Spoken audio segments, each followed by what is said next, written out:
ભાવનગર જિલ્લાના મહુવામાં તાલુકા પંચાયત કચેરી ખાતે આવક જાતિ અને નોન ક્રિમિનલ દાખલા મેળવવા માટે ગ્રામ્ય વિસ્તારોના લોકો ભારે હાલાકી ભોગવી રહ્યા છે।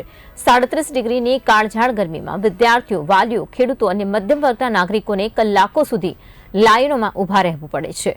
ડિજિટલ સેવા સેતુના દાવાઓ વચ્ચે લોકોનો પ્રશ્ન છે કે જ્યારે ગ્રામ પંચાયતોમાં ઈ-ગ્રામ સુવિધા ઉપલબ્ધ છે ત્યારે જનતાને આટલી હેરાનગતિ શા માટે સહન કરવી પડે છે। मारे आवकनो दाखलो लेवा आव्यो छुं। मारा छोकराओ भणे छे एना माटे स्कूलमां आपवानो छे। अत्यारे सीजननुं काम हालतुं होय, खातेदार खेडूत छुं, अहींया 3-3 4-4 कलाक उभा रहीने जतुं रहेवुं पड़े छे। वारो आवतो नथी। ऑपरेटरो जो घटता होय तो सरकारश्रीने पूरा पाडवा पड़े। अत्यारे बधाना छोकरा भणता ज होय छे, छतां बधा लोको अहींया उभा छे लाइनमां अने कायमीने माटे आवी भीड़ छे। छेल्ला सतत 8 दिवसथी तो सतत भीड़ छे।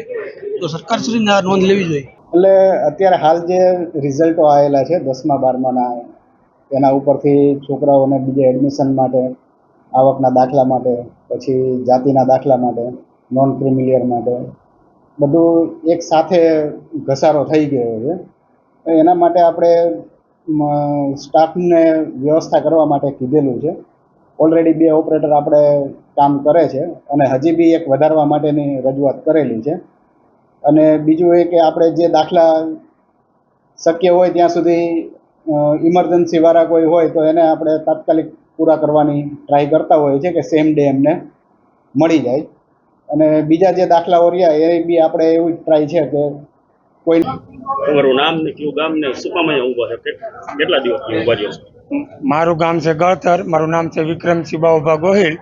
અમે આવકના દાખલા માટે 2-3 દિવસથી સતત આવી છીએ અને ભારત સરકાર એમ કે આજ ગામડે ગામડે ઓનલાઈનનો યુગ થઈ ગયો છે, પણ ખરી રીતે છતાં અહીંયા વિદ્યાર્થીને એના માતા પિતાને અમને એમાં અમે ખેડૂ છીએ।